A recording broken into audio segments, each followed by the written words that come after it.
G'day fellas and welcome to a casted game of Age of Empires 4. Today, we're on a map that we haven't seen in quite a long time. Ladies and gentlemen, this is Nagari.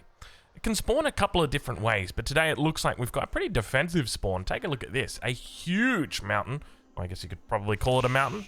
I don't know, there's probably a more technical term for it. You know, mountains, geography in general, any sort of things like that have just got very specific names, and I'm not qualified to tell you what this is called.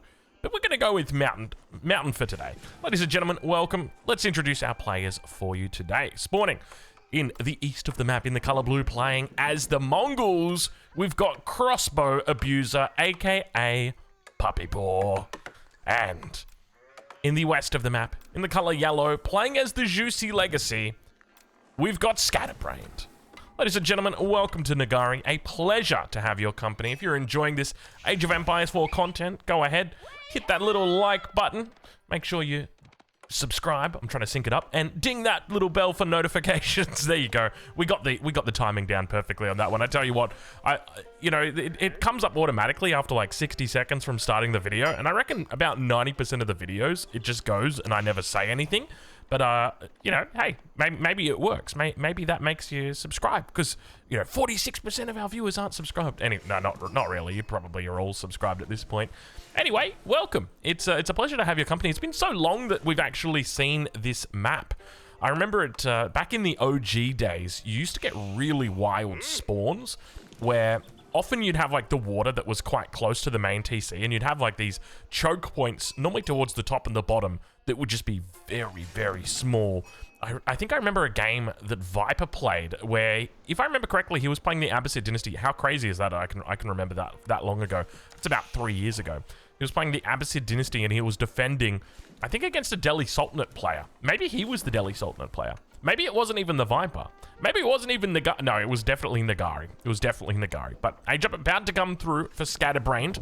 Interestingly, not making a play towards the middle, and this is very intentional. I mean, you're up against the Mongols. Do you really dare push your luck against such a civilization? Well, it is possible, but we can see that already, Puppy Paw, he scouted out the bottom side of the map. He's checked and had a look, and he said, hold on a minute, have we got any expansion towards the middle?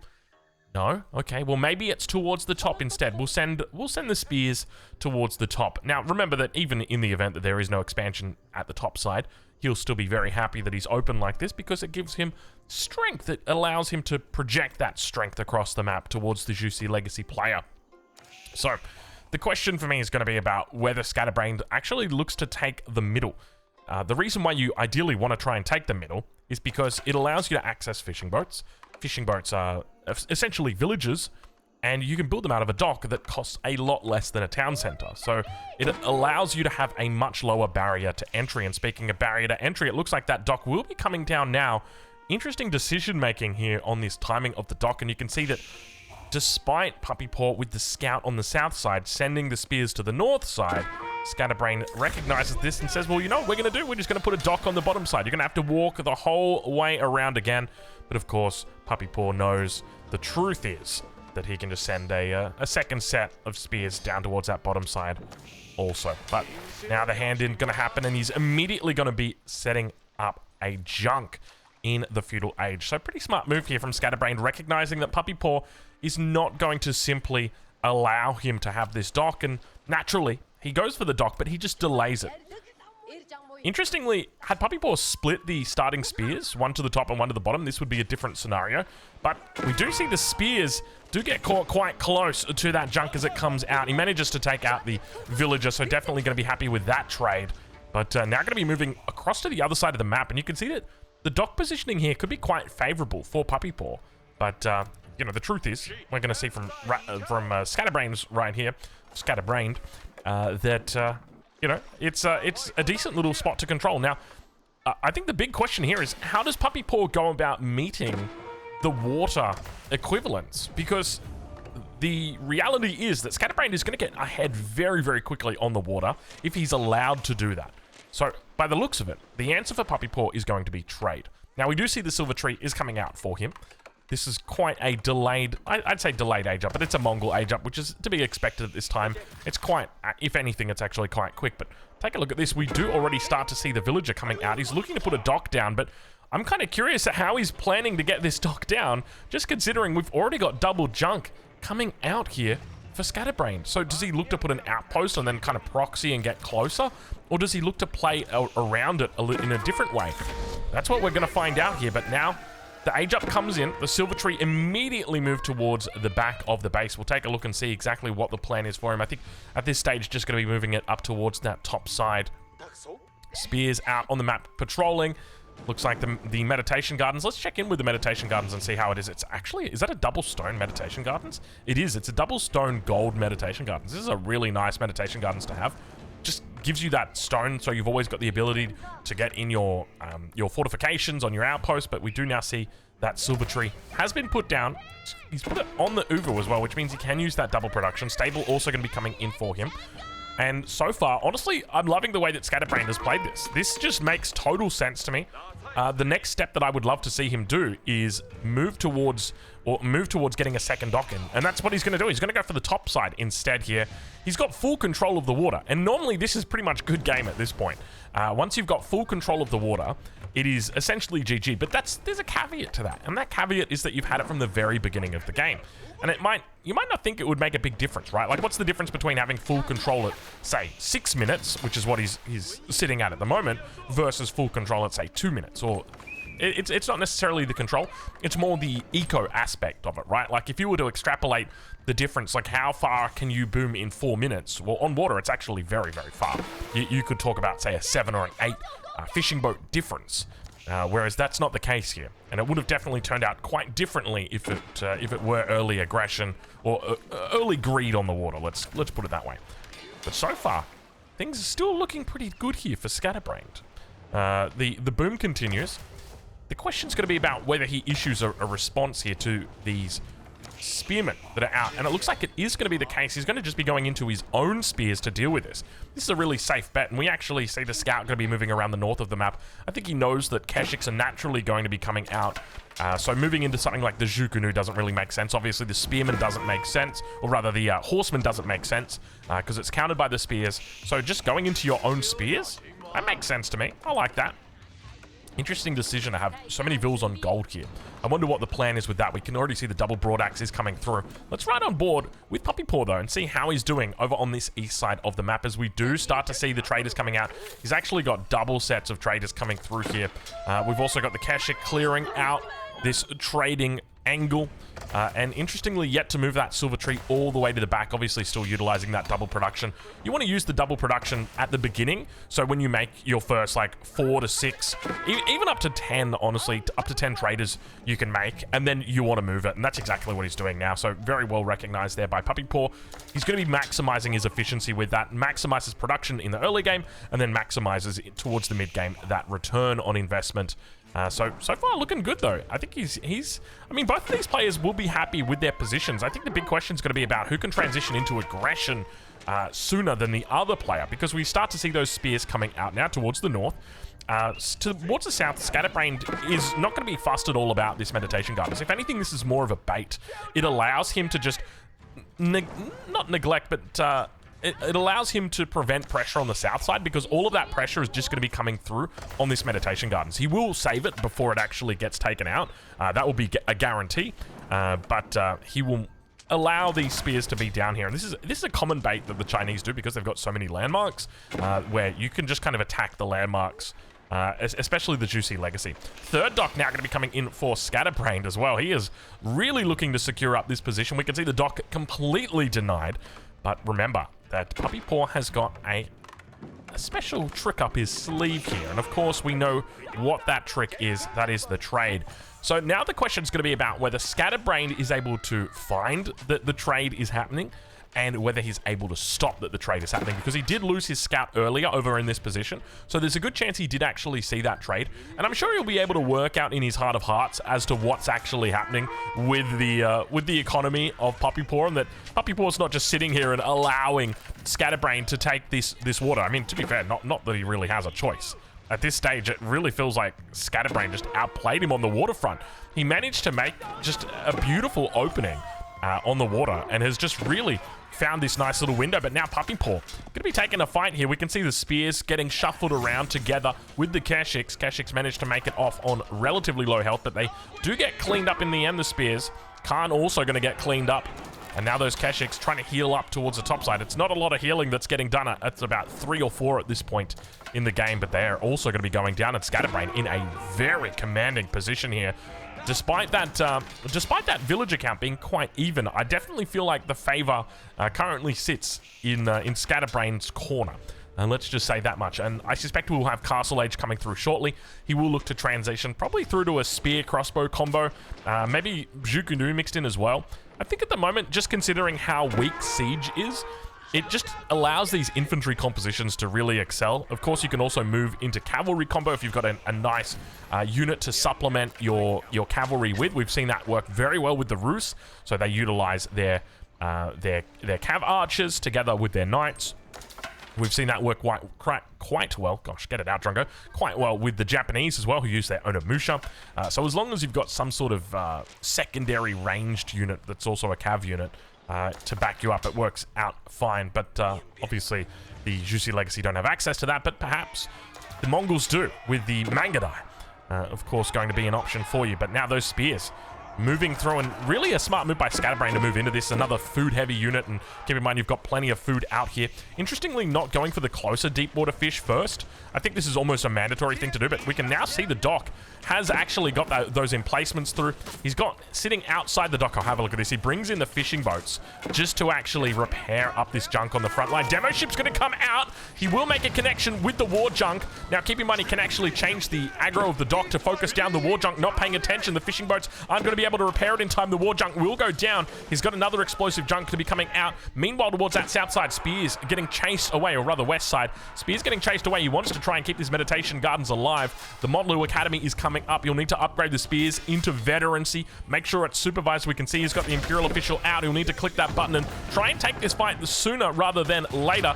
Demo ship will go down on the dock, but he is managing to hold on the water for the moment, though you have to argue the eco damage has definitely been done at this point. And when I say eco damage, I mean the prosperous economy of the Jussi Legacy has well and truly been fulfilled at this stage. But now that dock, I mean, this little foothold that somehow Puppy Paw managed to gain is very frustrating, because this is one of those things where it's like you shouldn't have allowed your opponent to get into this position, and now the fact that they're challenging you on this water means that you've got to invest significant resources to actually fix this problem. But now the spears have been upgraded to veteran. This means that you should now start to be able to challenge on that trade line towards the south. We don't see any ranged units coming out just yet from Puppy Paw either, so it's going to be full spear on spear action. It's going to be movement speed to get him away from these veteran spears. Hopefully we start to see +1 melee armor coming through. That's going to make a big difference in these fights for both of these players. Whichever one can get it first. And have a look at this. Puppy Paw, some way, somehow, on water, manages to find an angle. Demo ship's going to make a connection, and of course we'll send that ship to the bottom of the ocean, and he spots the trade and says, oh, there, that's what we were looking for right there. Veterancy coming through on the spears, as well as the melee armor, iron undermount, or actually ranged armor coming through. Despite the fight that's happening right now, you would have thought melee armor would have been a bit more of a priority, but not going to be the case. The veteran spearman actually taking a pretty bad fight here, getting outnumbered, but I suspect that's largely because he's going after the traders. Meanwhile, towards the center of the map, it looks like the waterfront is slowly being cleaned up. He is going to look to invest in another war junk. Towards the south, we do see plenty of caravans going down, or traders going down. More spears going to be added into the mix. He's at 25 spears at the moment, which is a huge amount, just rallying them across the map 2 by 2. I suspect he's got double supervision. Yeah, he's got double supervision on 2 barracks. It just allows him to have really good conversion on his resources. Kurultai coming in, going to provide a little bit of healing along this trade route as well. Definitely going to be going a long way, not to mention the extra bit of damage that he's going to have in here. But those spears just cleaning up. He's lost 9 traders now, and that's going to continue to accelerate as more and more traders get taken down. Now, keep in mind, towards the north, you might be thinking about options. There is no option to trade up towards this northern position, shutting it down completely, recognizing that, well, hold on, if we send our forces to the south and wall up the north, he's not going to have any option to trade up towards this position. So well played at this stage of the game by Scatterbrained. I'd love to see a mix now into crossbows. This is something I called out a little bit earlier. Having crossbows here is going to allow him to leverage the power of his spears, and means that they're not going to fall susceptible to units like the men-at-arms. Now, let's take a look at the income. You can see that at the moment, Scatterbrain's sitting at about 2k compared to his opponent, who's also sitting at about 2k. So even Stevens at the moment, and that's despite the incursion onto the trade line. Meanwhile, the men-at-arms are now coming out in force. This is where you want to avoid fighting. I don't think you want to fight or take this fight at all. I think you just want to back out, especially considering the proximity of the Kurultai here. You really don't want to have this fight just because of the men-at-arms. The men-at-arms are going to soak up so much of your damage. Keep in mind, at this point, you're only doing 9 damage with your spears, whereas your men-at-arms have got 4 melee armor. So you're only getting through 5 damage out of that 9. So a little bit over half of your damage is actually getting through, while the rest of it is being mitigated by the armor. So that's something that you want to avoid happening at all costs. But we now start to see more docks coming up. A distinct lack of military vessels in this pond. A single junk towards the south, just getting a little bit of a patrol in. Undoubtedly, when Scatterbrained does see that there is a presence on the north side of the shore, he will look to contest it. But whether or not he will react in time will remain to be seen. And now we start to see those crossbows coming through for Scatterbrained. Definitely the right call for him. 13 crossbows in queue, but he wants to fall back. I don't think you want to take this fight right now. This is definitely the timing that you want to look for, but I'd just be waiting. Even just waiting like 60 seconds here will give him such a great avenue to attack his opponent. Just because these crossbows are going to come out very, very quickly. It is because he's got the double supervision, which is happening over here. So you can see he's got double supervision on these archery ranges. So these guys are producing a huge amount. He's actually going to call these troops back towards the junk that he's got towards the center. Second dock going to be potentially placed down. Might even look to try and run them at the same time to spread his opponent thin, with the risk of one of them getting up. It's always a viable strategy, and now that dock will come up. Whether or not he responds in time, he won't see the villager that is coming through. He's not actually going to be taking this northern side dock, and the junk's actually going to be taken out. So once again, we will see that Puppy Paw will get on the water successfully, and this is going to be very frustrating for Scatterbrained because he now needs to invest even more resources to deal with this next dock. The investment that you're getting, or the return that you're getting on this investment on the dock by Puppy Paw, is so significant. It's such a great return on investment that he's getting here.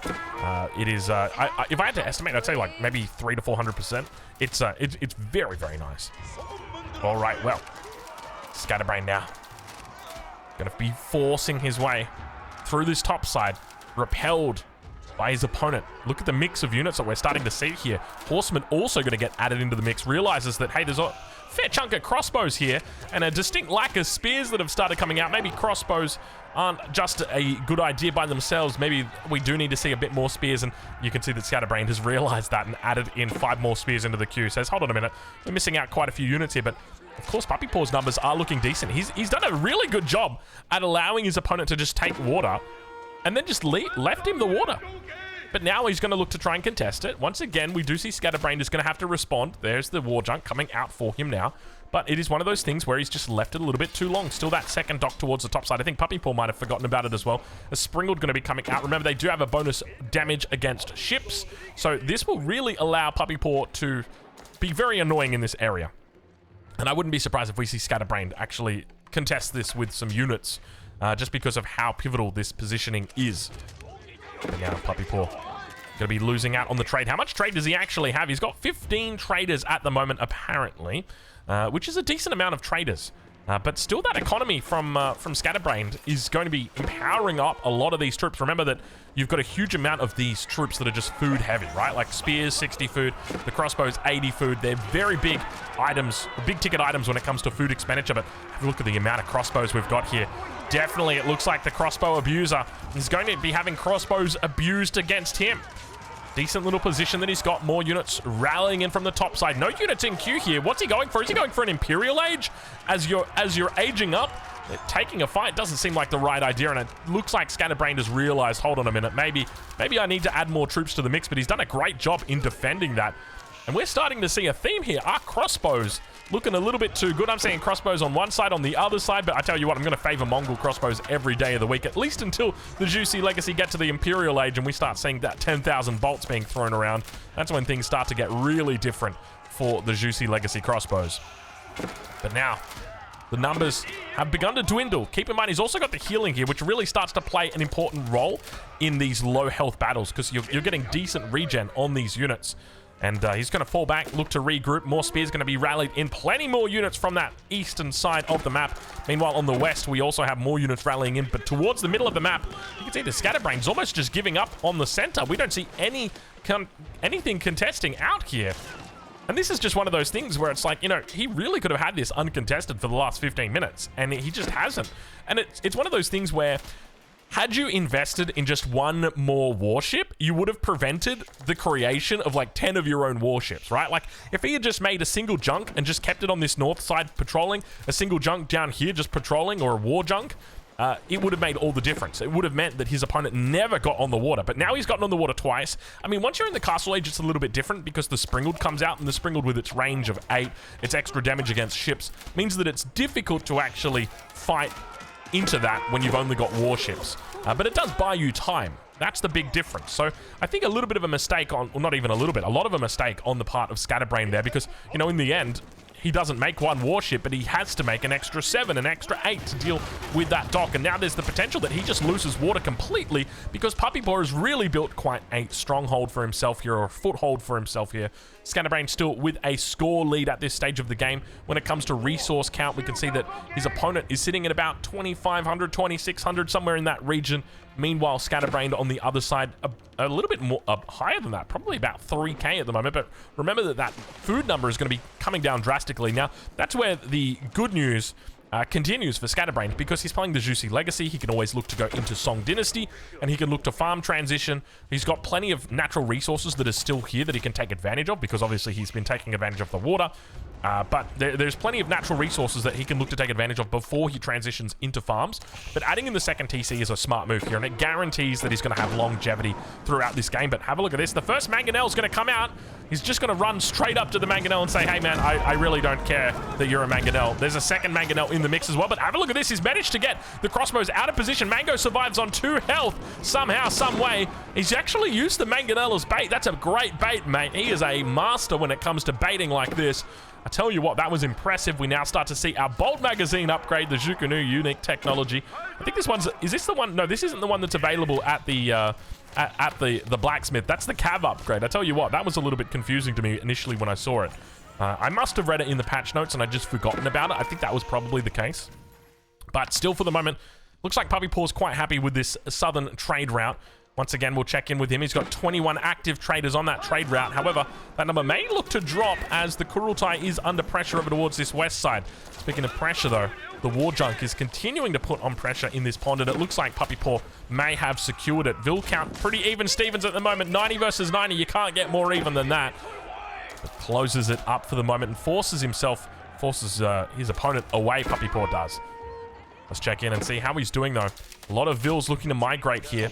A distinct lack of stone in the bank is going to mean that he's not able to really even put down a keep or anything to maintain pressure. The Jiangnan Tower are going to be coming in, which will allow him to get that farm transition, and he sorely needs that. Currently sitting at 369 food a minute. These Vils migrating down towards the deer, the berries down here. Hopefully he brought an Imperial official with him, just because there's a lot of food here, right? When you think about it, there's 7 deer, 3,500 food on each of these. Oh, sorry, 300. Did I say 3,500? 350 food on each one of these deer.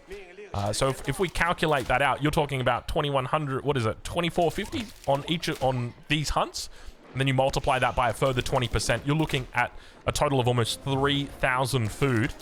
From these hunts. So you really want to try and bring that Imperial official down just to help out, even in situations like that, just because you've got so many Vils. But nice little shots from the Mangoes there. He's got 3 of them, so you damn well hope that he's got some good coverage when it comes to dealing with ranged units. But perhaps the Mangonels aren't all down and out of it just yet.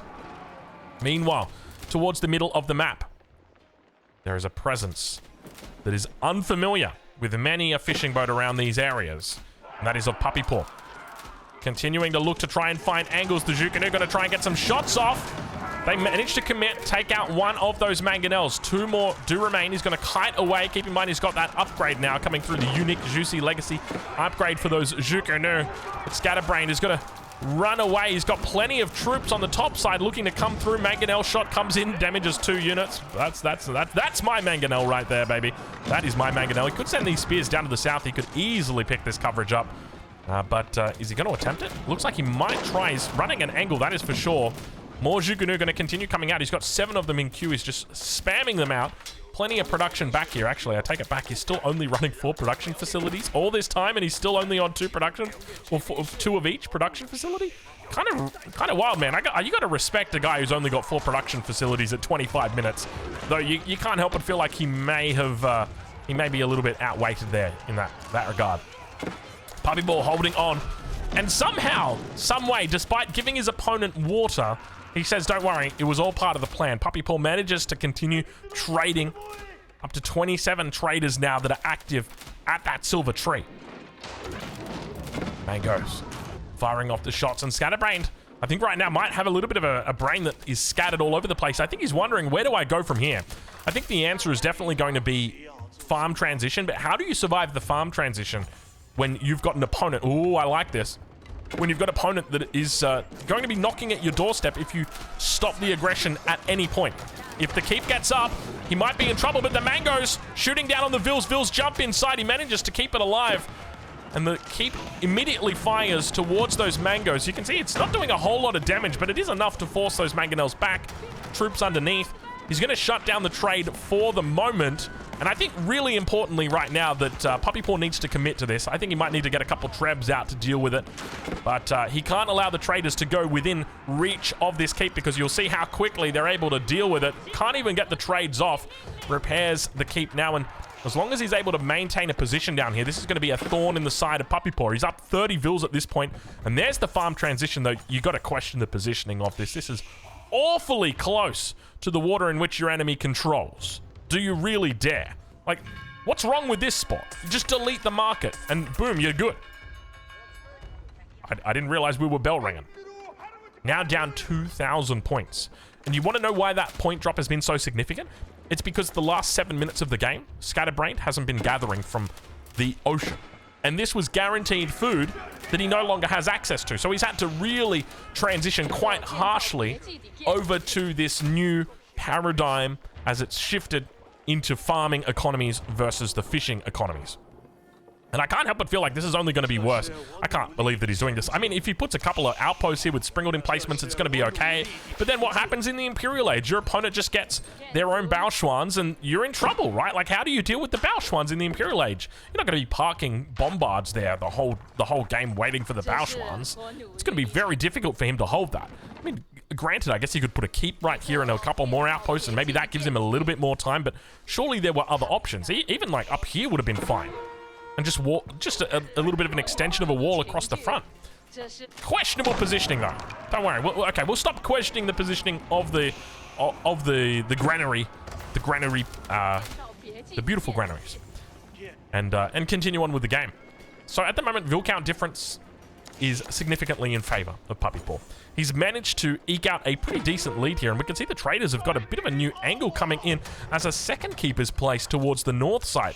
Keep in mind, he is technically trading with this southern keep, or this southern trading post, but it is being shut down slowly. So while that Vil count might be expressed as a greater amount for Puppy Paw, the reality is, I don't know how real that is, and you can see the traders towards the north locked out.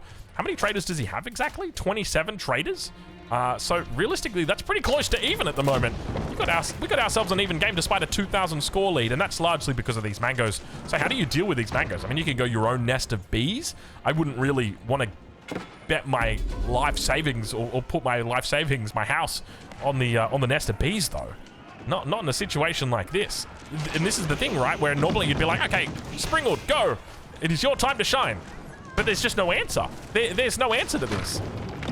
And which is kind of funny, right? Because just, you know, I feel like 3 casts ago, we were just like, Mangoes are so terrible, and that's why cavalry is powerful, because everyone's making ranged units because the Mangonels are terrible, and then it turns out that people just make horsemen instead to deal with all the ranged units that are here. Like, I don't know. We got a bit of circular logic going on here. We're going to have to work out where we stand on Mangonels and their power in this patch. Obviously, we know they're a little bit on the weaker side, but that doesn't mean you can't take advantage of them still, with Puppy Paw demonstrating that the strongest unit in the game despite the nerfs, may still actually be quite strong.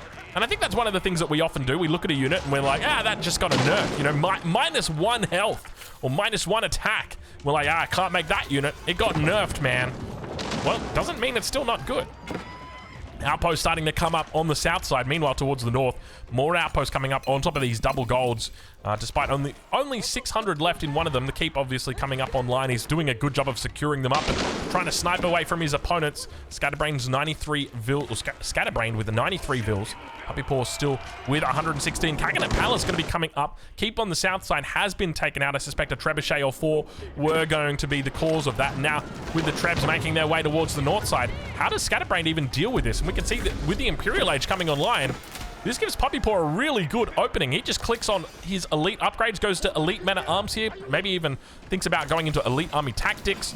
And it is going to be very tough for Scatterbrain to hold this. He's got a whole lot of Jukunu, a fair bit of crossbow as well mixed in. But those upgrades obviously going to help out a huge amount. Outpost towards the north now starting to get their emplacements. Taking out these villages. Because he's slowly but steadily to keep working down the Gurs that are nearby. Landmark's going to be the focus here. He's taken out the first landmark in the south. Second landmark, the town center. Third landmark. That wasn't the third landmark. For some reason, I thought this was the third landmark. This was the third landmark, the Montlu Academy, and the fourth and final landmark is going to be the Jiangnan Tower. And obviously, Puppy Paw knows it, as well as Scatterbrain. He's got to defend it like his life depends on it, because his life does depend on it. Riding on board now with Scatterbrain as he begins to make his way down. No answer to these mangonels. He's just going to try and fight them heads up. Elite army elite upgrades coming through for these men-at-arms. No elite upgrades on any of the other units at the moment. Nice little splits coming through from Scatterbrain. Apologies for the camera. I think that was something to do with the mountain right here. But now Puppy Paw just holding the line, getting overwhelmed by these Juku numbers. He's going to try and dive in to try and take out the mangonels. He comes right in on top of them. You can see how close he's walking up. Says, you know what, we'll happily take that trade. Manages to shut it down for the moment, but you can see he's still struggling with the mangonels. They've got 85% range resist.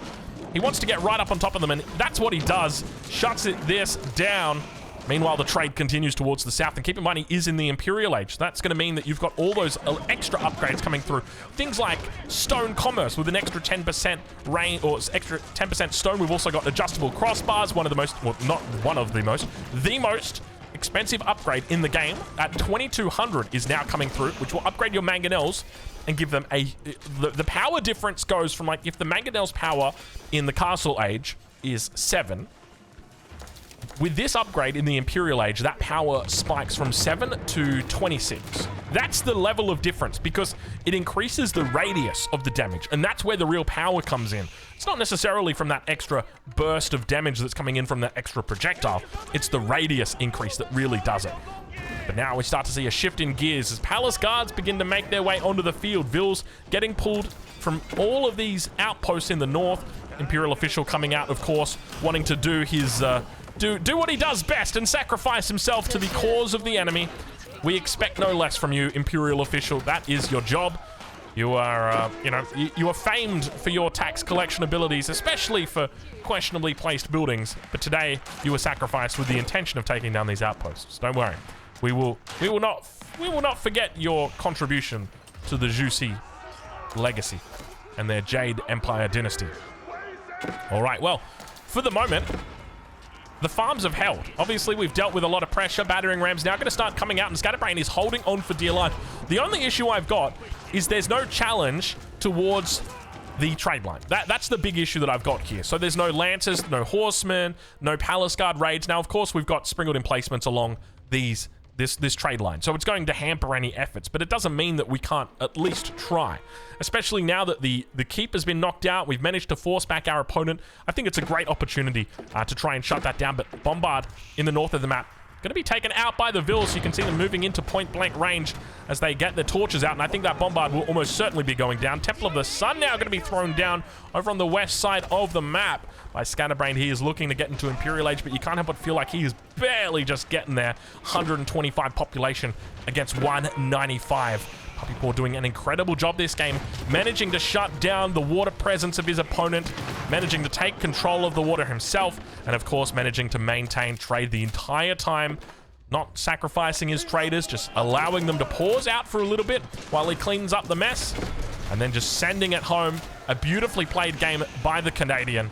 And now more units rallying into the center of the Juicy Legacy base. We start to see a couple more interestingly placed farms. This is a lot safer, but I don't know how safe it's going to be for the moment, as the Vils do indeed run away. Men-at-Arms chasing them. Upgrades coming through. It's going to be elite Palace Guards for Scatterbrained. And now the crossbows, together with the Jukunu. Actually, I don't even think there's any Jukunu in here. No, there's 8 Jukunu. It's always so hard to tell the difference between the two. The Jukunu and the crossbow. You got the Jukunu here at the front and the crossbow. They got the... What's the difference? You got a little red tag for them? Nope, that's not even it. I was looking at the arrows. I need to study them more closely to be able to identify the difference. I think one's a little bit more... Yeah, one's lighter and one's darker. The Jukunu is lighter, whereas the crossbowman is darker. So if we know that and we look here, that's a Jukunu, that's a crossbow. Yeah, we got it. We actually got it. But maybe that's just the elite upgrades. Maybe that's the difference. Who knows? We'll have to work it out later. I think that might actually just be that the crossbows have been upgraded to elite, whereas the Jukunu are still veteran. And they'll probably get matching tunics in the elite upgrade. Don't worry, guys. Don't worry. We thought we solved it. Hui Hui Pow now going to be coming out. Have a look at that. Where are you, Mr. Hui Hui Pow? Probably towards the north side. Everything looks to be moving towards the north side. Indeed, it's towards the north side of the map. Making his way up. Men-at-Arms going to be cleaned up here. Jukunu together with the crossbows. Nice little win here for Scatterbrained. Definitely what he needs at this stage of the game. But I can't help but feel like the theme of this game has just been the food supply of Scatterbrained being constantly interrupted, right? At the 20-minute mark, we saw him lose water. We've seen him have his farms harassed and having to pull Vils to attack down the outposts. We've seen raids over towards the west side that have forced him off the water, or off the farms, rather. It has just been constant harassment on the food. Meanwhile, the entire time, Puppy Paw has just been chilling out with John Cena in the back of the limousine. He is absolutely farming it up right now. Well, I mean, pasturing it up is probably the better way to say it. And another landmark has gone down. It's actually going to be the Kurultai that's gone down. So we've lost the Kurultai here. Have we lost any other Mongol landmarks? I don't think so. We've still got 3 up on the side of Puppy Paw. Beautiful. Nest of bees up in the mountains. Why not? We haven't seen a nest of bees out of Scatterbrained yet, but we might see one out of Puppy Paw, he says. Nice little block there with the Hui Hui Pow. I see what you're putting down there, Puppy Paw. Well played. Horse Archer's now going to be coming out. Have a look at this. We've got the Khan's Hunter range aura as well on these elite Horse Archers. Well, these are scary. These are scary units right now. Of course, the Kurultai got taken down. It was left for dead, forgotten. But now with this keep coming down, you know, we've talked about it for a significant portion of this game, the story of food and the food economy. Unfortunately, it looks like that food economy will be threatened significantly here, as the insufficient stone for the villagers means no repairing on this keep. With this keep going down to the Baochuans, the water, and the bombards, it means it's only a matter of time until this food economy is threatened. Horse Archers running into the back with the Mangadai. Have a look at this. Gonna just rip that economy to shreds. Meanwhile, a 50 villager difference between these two players has begun to develop. It feels like Scatterbrained might be a little bit all over the place at the moment. I guess you could say his brain's a little bit scattered. But towards the south, he's got his own raids that are happening. He's trying to keep his opponent down. He's managed to take out a decent amount of economic units this game, but unfortunately Puppy Paw well and truly ahead of him on that front, almost double the Vil count taken out. And that's going to be it, ladies and gentlemen. Puppy Paw comes in with an impressive game, despite his opponent taking water in the early game, pretty much uncontested. He somehow manages to find a way back in. Fellas, go check him out. Links are in the description, and of course, we'll catch you guys in the next one. Thank you so much for watching.